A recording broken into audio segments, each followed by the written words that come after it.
बाबू एक बात मैं और बताना चाहता था, थोड़ा 2 मिनट बैठ जाइए। 1 मिनट और जी के साथ में रहे हैं अर्जुन, उद्धव, मैत्रेय, गोपियाँ कृष्ण भगवान के साथ में रहे हैं। उसी तरह से मैं वर्तमान में इस कलयुग का कल्कि अवतार जो कहते हैं वो हो चुका। अब कोई कल्कि अवतार होने वाला नहीं। मेरे पास गारंटी प्रमाण है, सब कुछ है। अगर ऐसी चीज़ें हैं तो कभी मैं वो चीज़ किसी को दिखा भी सकता हूँ, और ऐसी चीज़ें किसी के पास है नहीं। वो तो भगवान जैसे अर्जुन को कहा कि अर्जुन, वहाँ खड़े खड़े उसको टच किए देखने लगे हो। आज तो लोगों से कहो तो कहते हैं तुम एकांत में जाओ, और कहते हैं कि आसन बनाओ, मुद्रा बनाओ, आँख बंद करो, तुम खोजो। लेकिन आजकल के जब अर्जुन को कहे खाली टच किए, उसको नहीं कहे तुम जंगल में जाओ, एकांत में जाओ, आँख बंद करो, तो खाली टच किए वो देखने लगा।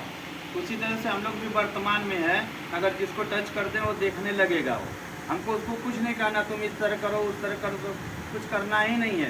ये लड़का खड़ा है, इसका प्रमाण भी, ये लड़का भी खड़ा है, तो ऐसा कर दे उसको तो देखने लग जाएगा। तो हम बाबू इस वर्तमान में कल्कि अवतार का हूँ, शिष्य हूँ, सेवक हूँ। और दूसरी बात है कि रामायण में एक चौपाई करते हैं, कलयुग केवल नाम अधारा, सुमर सुमर नर उतर उपारा। अगर आप नारायण नारायण कहोगे तो नहीं कुछ होगा, क्योंकि नारायण नाम भूतपूर्व हो गया। वो विष्णु जी को कहते, ठीक है, वो सतयुग में थे, भगवान उस रूप में आए थे, तो उस समय उनका उद्धार कर लोगों का। फिर आप राम राम कहोगे, राम भगवान है, तो राम भगवान के है नहीं, राम भगवान थे, क्योंकि विष्णु वाला रूप जो भगवान है वो राम के रूप में आए थे, तो वो त्रेता में थे, तो उस समय भगवान थे, उनका पावर था, वो काम था। फिर वही भगवान द्वापर युग में वही भगवान कृष्ण जी के रूप में आए। कृष्ण जी के रूप में आए तो कृष्ण भगवान हो गए। तो कृष्ण जी के समय में राम का पावर नहीं काम करेगा, कृष्ण जी का पावर करेगा। अब ये है कलयुग। अब कलयुग में कौन सा नाम लोग लेंगे, क्योंकि कलयुग में कृष्ण भगवान का नाम भूतपूर्व है, राम भगवान का नाम भूतपूर्व है, विष्णु भगवान का नाम भूतपूर्व है। अब ये कलयुग में कौन सा भगवान, जब कलयुग वाले का जब जीव जब नाम जानेगा, रूप जानेगा, नाम जानेगा, कलयुग वाले जो नाम को जब भजेगा, तब उस जीव का कुछ होगा, उस जीव का तब कुछ होगा। बाकी भले लोगों को भजते रहे वो उसका काम है, लेकिन होगा ही। कहे नहीं कलयुग जोग जग नहीं ज्ञाना, एक आधार राम गुण गाना। तो राम का नाम कहाँ आएगा, त्रेता में है राम जी। ये वर्तमान में अब बताए प्रधानमंत्री नरेंद्र मोदी जी है, प्रधानमंत्री मनमोहन सिंह भी है।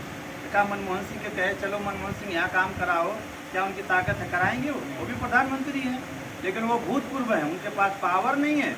उनको मर्यादित, उनको आदर सत्कार देंगे, मान सम्मान करेंगे, लेकिन वो कुछ कर नहीं सकते हैं।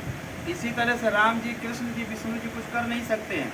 करेंगे तो वर्तमान वाला करेगा, जिसके पास वो पावर है। ये कलयुग वाला जो सदानंद नाम हर ग्रंथ में है, रामायण में है, भागवत में है, पुराण में है, बाइबिल में है, बौद्ध ग्रंथ में है, कबीर विजय में है, ये सब में भगवान का नाम दिया गया है, लेकिन लोग बताते नहीं हैं। इसलिए नहीं बताते हैं कि जिन्होंने जैसे वशिष्ठ जी की तरह इतनी चेला बना लिए थे वशिष्ठ जी, लेकिन एक चेला को राम जी के शरण में नहीं लगाए और खुद अपना लगा करके उद्धार करवा लिए, किसी चेला को उनके शरण में नहीं लगाए।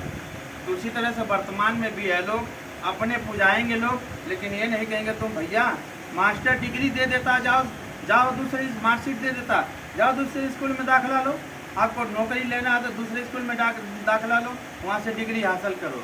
लेकिन यहाँ तो लोग फंसा करके ही रखते हैं, नहीं एक गुरु छोड़कर दूसरे गुरु के पास जाना नहीं, तुम गुरुद्रोही कहलाओगे, गुरु धोखेबाज कहलाओगे। वो तो एक ही गुरु पे रहो। लेकिन दत्तात्रेय जी ने कहा है कि जब तक गुरु मिले ना सांचा, तब तक गुरु करो 10 पाँचा। जिस चीज़ की आपकी खोज है, जो आपका लक्ष्य है, अपना लक्ष्य जब तक नहीं मिलता है तब तक आप गुरु करते जाओ। हमें पहली क्लास में पढ़े हैं, डिग्री हमको 10 के बाद 10 में मिलती है। 10 में जब तक हमें डिग्री 10वीं